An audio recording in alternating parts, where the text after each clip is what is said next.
Aquelas câmeras ali, tem uma central ali do lado de lá, é a que está direto em você, a outra é geral.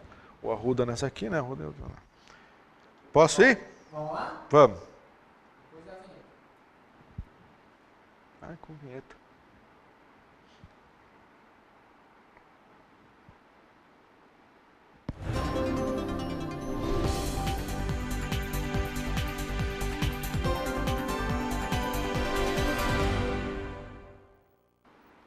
Olá, começa agora mais um programa TV Secor, o canal do comerciário que você assiste todas as manhãs, segundas-feiras, em www.secor.org.br, também em tvosasco.com.br, pelos canais 3 da operadora NET, 6 da Cabonet e 8 da Vivo Fibra. Hoje nós vamos falar com o nosso convidado Marcos de Abreu Freire, ele que é coordenador do coletivo LGBT da CUT São Paulo. Olá Marcos, tudo bem? Tudo bem. Obrigado aí pela sua participação, por tirar um espacinho na sua agenda para vir conversar aqui com os nossos telespectadoras, com os trabalhadores do comércio, trabalhadores aqui de toda a região. Também aqui conosco o nosso diretor de comunicação, Arruda. Tudo bem, Arruda? Tudo bem, Pedro Gerson? Bom dia comerciário, bom dia. É um prazer ter você com a gente aqui, trazendo um pouco desse ensinamento sobre a LGBT, né? Claro. O Marcos, que foi recém-eleito aí para o coletivo da CUT São Paulo, Marcos, é isso? Como é que foi, quando é que foi essa eleição e como é que foi esse processo aí? Sim, na verdade já é meu segundo mandato aqui no coletivo, né? Eu participei do primeiro, que teve coordenação, que foi acho que em 2008 a 2010, e agora novamente eu retorno para Você foi eleito agora em 2017 para ficar até 2019, é isso? Isso, biênio. Conta um pouquinho da sua trajetória profissional aí, como é que foi seu ingresso na CUT, você é ligado a qual categoria? Sim. Então, eu sou do Sindicato dos Metroviários, né? Já há 30 anos. E a questão da militância no movimento sindical e da militância no movimento LGBT, elas praticamente elas se identificam, se cruzam aí, né? Porque eu comecei a militar no sindicato em 1994, né?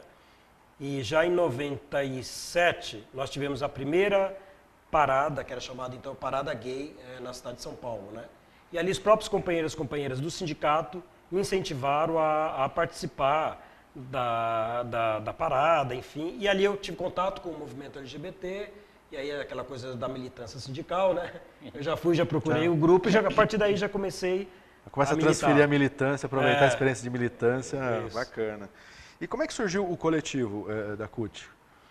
O coletivo, na verdade, já tem um tempo, né?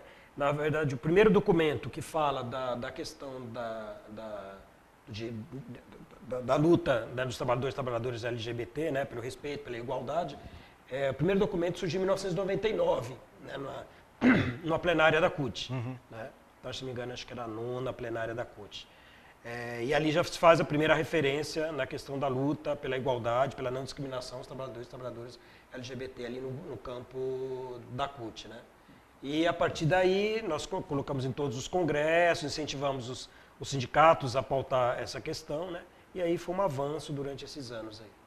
E é uma questão tão difícil, né, Marcos, porque você, assim, a gente na luta há anos, há décadas, né, tentando resgatar o direito da mulher, do negro, LGBT que já era um tabu ainda maior na sociedade, veio mais tarde ainda essa busca pela igualdade, né, colocar na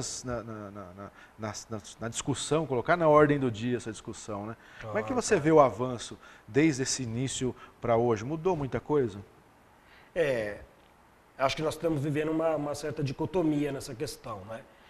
Se a gente pensar em termos de movimento no Brasil, né, ele começou ali na década de 80, finalzinho da década de 70 para a década de 80, né, vindo no rastro da militância, praticamente teve um marco na luta americana, né, em Nova York com Stonewall e a briga, e aí em 1969, e aí esse movimento começa a crescer. Aí chega no Brasil aqui, mais forte, final da década de 70, né, para início da década de 80. Então teve os primeiros movimentos, as primeiras passeatas, né, em defesa lá naquela época era chamado de movimento homossexual. Né? E aí teve um boom ali naquela questão da luta. O primeiro grupo de militância foi o Grupo Somos, fundado aqui em São Paulo, se não me engano, acho que foi em 78 ou 79, acho que foi 78. depois o GGB, o Grupo Gay da Bahia, assim vários outros grupos foram crescendo. A partir daí deu uma arrefecida nessa questão da militância, né? E em meados da década de 90, ele retomou, nós retomamos de novo essa discussão, que foi basicamente a primeira discussão de uma lei que beneficiasse a comunidade LGBT, né? Que foi então a PCR, que nós chamamos, a Parceria Civil Registrada, né? Que já falava em equiparar os direitos aos casais homoafetivos e tal, né? Então foi a partir de 1995. Em 95, aí trouxe à tona essa discussão, né? da igualdade dos direitos, porque aí você tinha no seu ambiente de trabalho, por exemplo, o colega falando, mas como? Gay quer ter direito? Como é que é isso? A lésbica quer ter direito? Como é que é isso? Falei, não, queremos sim, nós estamos ali, nós trabalhamos como vocês, nós pagamos impostos, né? E assim não dá mais para ser tratado como cidadão de segunda ou terceira categoria. Né? Então, a partir daí de 95, a discussão da PCR, a luta foi avançando, deu início à primeira parada em 1997 aqui em São Paulo, a parada que foi crescendo e foi, nos primeiros anos, importante para a questão da visibilidade. Né? Então, quando as pessoas viram 100 mil, né, 300 mil, 500 mil, 1 milhão de pessoas na rua, e aí as pessoas começaram a se questionar, mas como? Por que vocês estão nessa... E aí acho que foi importante porque trouxe toda essa militância. Né? A partir daí, a gente começa no segundo momento, que é politizar. A parada também tem esse caráter, né, de divulgação, mas ela tem uma componente política forte, que é mostrar esse segmento e a necessidade de discutir políticas públicas para o segmento. Né? Claro, claro. Eu fiz parte da direção do Estacional da Parada em São Paulo durante um mandato, 2011 a 2014. Não é só a festa, a comemoração, né? É um momento de né? Então, tem sempre essas duas questões. As pessoas criticam, mas a parada é uma grande festa ou ela luta por direitos, né? Ele é as duas coisas. Né? As duas coisas. Nós entendemos que o próprio ato, nas primeiras paradas, de você ir para a rua, colocar a cara, é uma manifestação política, né? É claro que tem suas características próprias, né?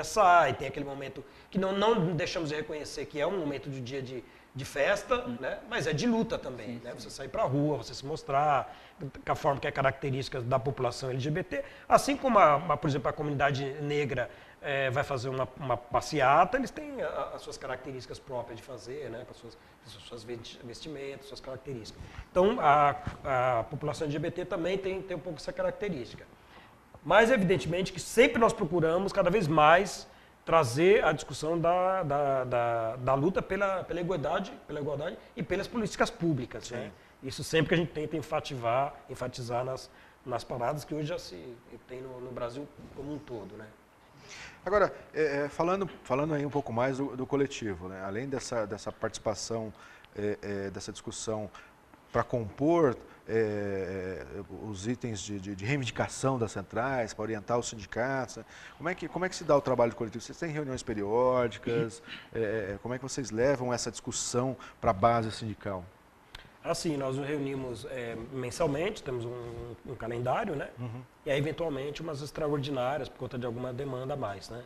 Então, todo mês nós nos reunimos com os sindicatos e aí discutimos algumas ações para que os sindicatos possam estar realizando, né, encampar na sua base ali dos trabalhadores, né, dos trabalhadoras. Agora, eu imagino que da mesma forma que durante muito tempo, hoje ainda né, a participação da mulher foi tratada de forma ainda discriminada nos sindicatos, a participação do negro ainda teve a sua componente de participação. Acho que vocês ainda enfrentam essa dificuldade também nos sindicatos, a participação da população LGBT, né, dos trabalhadores LGBT nos sindicatos. Como é que está o cenário hoje da participação LGBT nos sindicatos, nas diretorias sindicais, por exemplo? Na verdade, não é tão simples assim, né? Tem aquela ideia que o movimento sindical também é um movimento machista, né? É composto majoritariamente por homens. E aí, durante essas décadas, aí, praticamente essas 2, 3 décadas, a gente vem agindo bastante para que essa situação mude, para que os companheiros e as companheiras tenham compreensão da necessidade de encampar essa luta também, que é um setor que é muito discriminado no mercado de trabalho, né? Então, assim, pensando no movimento sindical, tem avançado bastante. Hoje nós temos, por exemplo, né, uma categoria que nós tínhamos até pouco tempo atrás, que eram os metalúrgicos. Hoje os metalúrgicos estão encampando bastante já essa discussão. da questão da igualdade dos direitos da população LGBT. Né?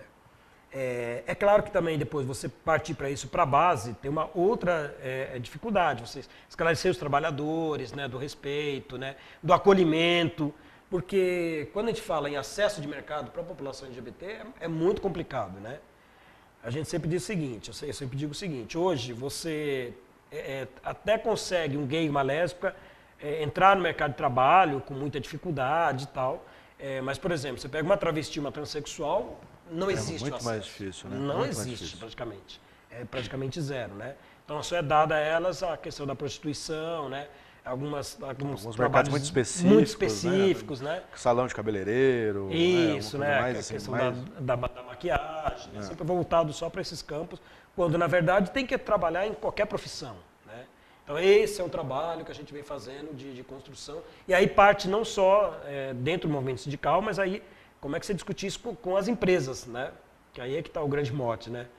Fazer que a empresa entenda que não tem que haver discriminação, né? E que o acesso tem que ser aberto a todos e todas, né? Ou, às vezes, quando o gay ou a lésbica entra, e ele entra e fica ali, é estagnado, né? Não tem acessão aos cargos de salário, não tem promoção, sofre N discriminações, as piadas, né? Inclusive da própria chefia, às vezes. Então, é muito complicado se manter ali dentro do mercado de trabalho. Né? Agora, Marcos, você percebe alguma evolução na questão do respeito, na questão do acesso ao trabalho, desde quando vocês começaram lá atrás, essa caminhada por exigir igualdade, melhorou ou piorou? Se você pensar em termos de legislação, algumas coisas a gente consegue, caminhou, né? A gente caminhou, né? Por exemplo, você ter o seu companheiro e você poder incluí-lo num plano de saúde. Isso praticamente já é lei, né? Então, é dado o acolhimento e poder incluir nos planos de saúde sem nenhuma discriminação. Tem empresas, por exemplo, que aceitam, se trabalham no mesmo local de trabalho, poder trabalhar em mesmas escalas, poder sair de férias junto, né? E ter os mesmos direitos como os casais héteros têm. Né? E isso, às vezes, não era sequer reconhecido no ambiente de trabalho. Né? Então, pequenas coisas a gente consegue ver que tá avançando. Né? Inclusive, existem fóruns já específicos criados só lidando com as empresas. Né? Não, nós lidamos mais com o movimento sindical e essa interlocução, mas tem fóruns já específicos de algumas empresas que tentam já avançar nessa questão. Né? Eu tenho a impressão também que muitas empresas encaram até como uma questão de mercado, né? Uma população gigantesca que estava aí escondida, né? À margem dos mercados, mas algumas empresas, não tanto pela solidariedade ou pelo entendimento da igualdade dos direitos, mas também por uma questão de mercado, começaram a olhar e abrir as portas para a comunidade, não é isso? Ah, sim. Se você pensar no mercado como um todo, né, e dentro da questão do capitalismo, sim. Se você pensar no ganho, né, tem muito essa questão. Lá na década de 90, já tinha a sigla, a gente falou em movimento homossexual, e depois passou para o GLS, que era gays, lésbicas e simpatizantes. Por que surgiu ali os simpatizantes? Porque na época, década de 90, já tinha um boom, a comunidade saindo muito, né? Frequentando alguns espaços que eram praticamente os guetos mesmo, né? Uhum. Então, alguns comércios começavam a acolher, só que não queria assumir que era um ambiente só para a população LGBT. Uhum. Então, meio que eles falam, não, aqui é um ambiente, mas tem os simpatizantes. Né? Então, assim, você via em bares, boates, mesmo boates, de convívio social, isso trazia um acolhimento. Queria, como a gente chama às vezes pink money, né? Mas ao mesmo tempo não aceitava abertamente. Dizia, não, aqui é só um público. E hoje, até hoje isso é um pouco assim. Se você vê alguns espaços, por exemplo, nós temos a Vieira de Carvalho em São Paulo, que é ali da República até o Aroche, tem vários comércios assim, voltados para o público LGBT mesmo. Mas, por exemplo, você não vê uma rainbow, né? Você não vê uma bandeira do movimento LGBT. Né? Coisa que em alguns países mais avançados... O arco-íris, o arco-íris, virou símbolo da bandeira. Não tem, você não vê. Então tem um certo receio ainda, esconde. Nós queremos a grana, seja bem-vindo, mas assim, mas não tão abertamente, não. Verdade. Tá certo. Marcos, a gente vai fazer agora um rápido intervalo e a gente já volta. E você continua ligado no TV Secor.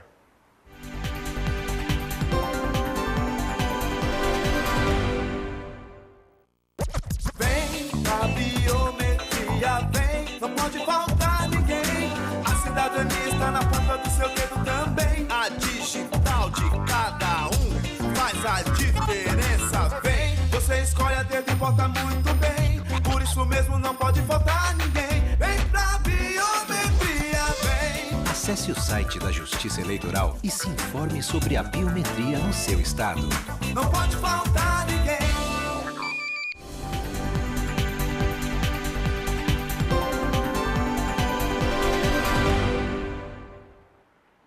Estamos de volta com o programa TV Secor, hoje conversando com Marcos de Abreu Freire, ele que é coordenador do coletivo LGBT da CUT São Paulo. Agora a gente falou um pouquinho aí da questão de mercado, da comunidade, né, do que antigamente era conhecido como simpatizantes, né, no GLS.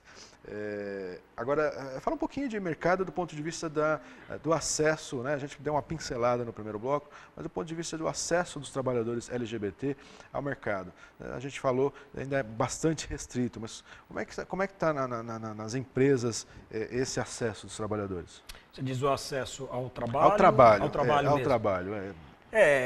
Ainda é muito difícil, né? Não vivemos assim num mar de rosas, não, né? É por isso que a nossa briga é constante, até enquanto coletivo mesmo. A gente faz essa discussão constantemente para que mude esse quadro, né?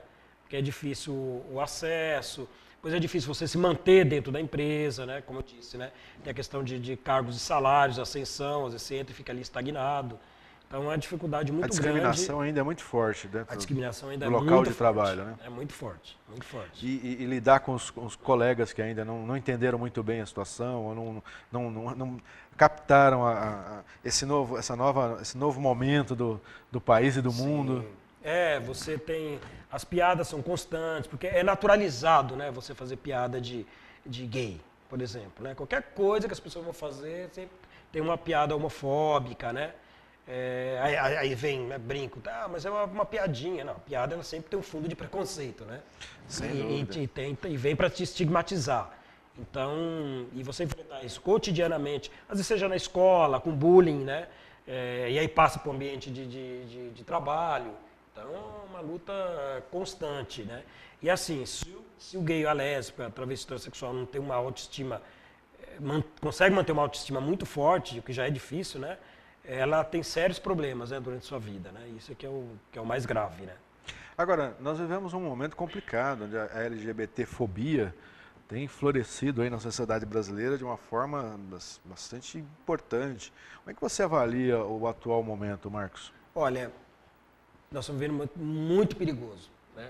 Muito perigoso, uma situação de praticamente de retrocesso, né? Nos avanços que alguns setores da sociedade vinham conquistando, a questão da não discriminação racial, a questão das mulheres, o avanço das mulheres, nós da LGBTfobia, você pega até a questão indígena, né, que sofreu ao longo de séculos, né, vem sofrendo uma mortandade imensa, né, e hoje volta à tona, né, os espaços deles que já são pequenos, por exemplo, as áreas de preservação sendo questionadas novamente, né. Então, é muito preocupante que nós vivemos na sociedade. Então, isso, de novo, vem afetar a nossa comunidade muito fortemente, porque parece que é assim.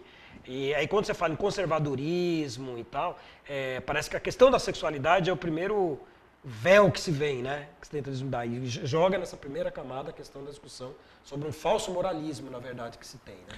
Agora, assim, existe uma confusão, para mim fica claro uma confusão desse movimento conservador que parece estar se fortalecendo no país, até em função de toda essa crise, esse tumulto na vida política e econômica do país, mas é recorrente essa confusão entre gênero e sexualidade, né? Uma coisa não tem nada a ver com outra, essas discussões são separadas, não é? Sim. E aí esses setores mais conservadores estão criando algumas falsas ideias, né, uns factóides, que a gente diz, que na verdade, é uma forma de você reprimir a sociedade novamente, né, voltar num retrocesso. Você tem hoje, eles criaram aí o factóide que é chamado ideologia de gênero. Ideologia de gênero. Isso nunca foi discutido no movimento, né? O que o movimento LGBT discute, o que as mulheres discutem, é a igualdade, né, e a liberdade sexual, mas é a igualdade sem repressão, né, com os mesmos direitos. E aí eles criaram essa questão da ideologia de gênero como assim, o movimento LGBT e as questões de sexualidade é para mudar o sexo. Vai ensinar nas escolas como ser gay, né? Não é isso, vai ensinar nas gente. escolas. É uma discussão tão rasteira, tão grosseira. Cara, absurda, né? Tão de baixo nível que é da pena, mas infelizmente é isso que vem sendo colocado, né? Agora, as pessoas não pensam que uma criança, né, que eu já passei por isso, porque uma criança, quando ela é pequena e ela começa a entrar na sua pré-adolescência, na sua adolescência, vendo que ela é diferente das outras pessoas, da grande maioria, né, porque ela sente atração, por exemplo, pelo mesmo sexo, falando em orientação sexual, e não se confundir com identidade de gênero. Então, na orientação, você percebe que você é atraído pelo mesmo sexo e você não tem nenhuma referência ao redor, e isso te causa um sofrimento psíquico muito grande, né? Até você crescer na fase adulta. E aí, se não discute, se você não discute na família, se você é proibido, como eles querem, discutir na família, se é proibido discutir na escola, em qualquer lugar, como é que vai ser a sua referência, né? As mais negativas, infelizmente, às vezes, né? Então, é isso que a gente luta. A mesma questão, identidade de gênero, né?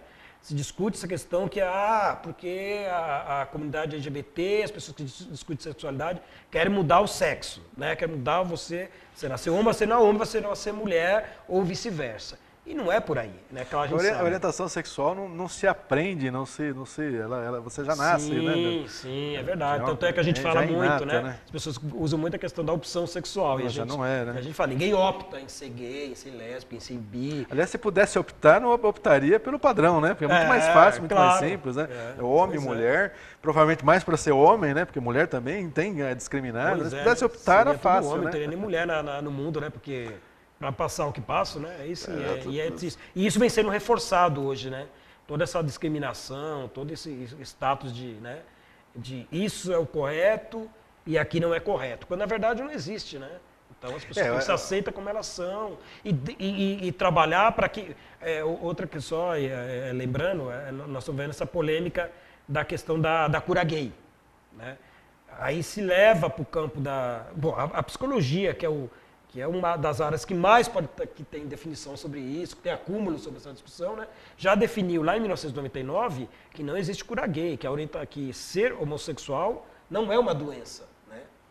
E esses setores conservadores trazem de novo essa discussão, né?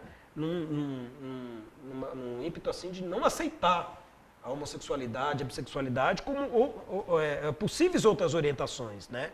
Então parece que eles colocam assim, não, em casa eu vou ensinar meu filho a ser heterossexual e pronto, não vai haver outra forma. E a gente sabe que isso secularmente isso nunca funcionou, porque se fosse isso todos seriam hétero realmente, porque a gente vem de uma família hétero, evidentemente, e aí sempre foi colocado que é assim que são, mas às vezes tem crianças que crescem que vão ver que não é essa orientação, ou mesmo a identidade de gênero, né? Então não é uma coisa que é nata de uma certa forma, né? Agora, acho que uma componente importante que a gente tem que avaliar é que essa guinada conservadora, né, mais recente no país, ela vem com uma componente de violência muito forte, né? Ela vem assim, agressiva, tanto do ponto de vista da violência em si, da agressão física à comunidade LGBT, mas também uma agressão aos conceitos, uma agressão às filosofias que são simpáticas à comunidade, que são, né, alinhadas com a comunidade. E aí agora nós estamos vendo episódios bizarros de questionamento, de proibição de arte, né, associando pedofilia a nudismo, uma coisa assim, bizarra, né? Bizarra. É isso que você falou, né? Ontem no MAM mesmo teve agressão aos funcionários que trabalham lá, né? Quer dizer, foram agredidos lá por um grupo conservador lá. Então isso é triste, porque aí você começa a partir para uma... É quase daqui a pouco uma inquisição, né? Você não concorda comigo, então você vai para a fogueira. Né? Você vai apanhar na rua, vai ser apedrejado, né? Quando você vê funcionário sendo agredido, nós começamos a caminhar para esse sentido. E é lamentável, e é perigoso. Um episódio icônico disso foi aquela exposição do Queer Museu, né? Que acho que talvez até tenha havido ali uma confusão, um erro de classificação etária que acabou permitindo toda essa discussão. Mas a discussão do MAM mais recente foge completamente dessa órbita, dessa curva. É como você querer fechar o Louvre, né? Como você querer, porque você tem peças lá que tem nudismo, que tem, assim, você é totalmente classificado, com a sinalização do que pode. Se as pessoas, se os pais resolvem levar suas crianças para conhecer, faz parte de um conceito de vida que é diferente do outro. Não tem não existe essa discussão, mas ela está sendo forjada para isso, né? Para combater toda espécie de pensamento progressista, Marcos. Claro, essa é uma linha que estão seguindo, que é isso, e é criar um sentido que, assim, aí eles usam o conceito da família, que isso também é muito amplo, né? Porque, como você falou, se eu quero levar meu filho, a minha filha, para ver uma obra de arte ou uma performance com esse conteúdo, então, se é para defender que os pais educam, então, tem liberdade de ir lá educar. A obra está lá para quem quiser mostrar. Quem não quer ir, não vá para lá, né? Aí você proibir para que outras pessoas não vejam aquilo, então, a coisa é meio ditatorial, né? Agora, falando um pouquinho ainda dessa violência, isso é discutido no âmbito do coletivo, assim, essa questão da morte, né, da agressão à população LGBT? Sim, a gente acho que tem outras questões que a gente participa, mesmo sendo do coletivo, a gente também se intera com outros movimentos, né, mesmo no campo da LGBT, de combate à LGBTfobia, né. Nessa questão da cura gay, sexta-feira retrasado teve a primeira manifestação, e nós estivemos lá enquanto sindicatos participando, né? Então isso é importante, né? Você está ali integrado com os outros movimentos sociais. Então, mesmo na luta da questão das mulheres, na questão racial, acho que todos os setores oprimidos, ainda mais hoje, né? Acho que é emergente que tem uma unidade grande para que possamos combater esse avanço desse retrocesso, né? E como é que você vê o que é importante da parte dos sindicatos, do movimento sindical fazer para colaborar com o combate à homofobia, com a LGBTfobia, com o combate a esse preconceito que vem crescendo aí nesse momento? O que você acha que tem que ser feito, Marcos? Bom, primeiro, acho que é muito diálogo, né? Acho que também, assim, ninguém sabe nascendo, ninguém entende de tudo, mas tem que ter a vontade de querer saber, né? E querer entender as diferenças. Então, acho que o movimento sindical, a gente constrói, né, as nossas bases, acho que muito no diálogo. Então, acho que é importante conversar com o trabalhador e trabalhadora na base, né? De como ele vê o preconceito com a mulher, o preconceito com LGBT, ou uma discriminação racial, né? Por exemplo, no meu trabalho, tem setores de manutenção. E lá são pouquíssimas mulheres, né? Então o sindicato sempre discute como é que é integrar essa companheira naquele ambiente, como é que ela não sofrer um assédio, né? Que é muito comum. Então acho que o diálogo é o primeiro fator. Acho que o segundo passo é diretamente com as empresas, né? Acho que é o papel de tentar nos acordos coletivos, né? Colocar cláusulas que garantam a não discriminação e não a segregação a esses setores. Importante levar essa discussão para a base, né, Arruda? Conversar, levar esse debate para os trabalhadores, para as trabalhadoras, no âmbito do sindicato e também diretamente com as empresas, garantir nas cláusulas das convenções coletivas mecanismos de defesa contra a discriminação, contra a violência e a LGBTfobia, né?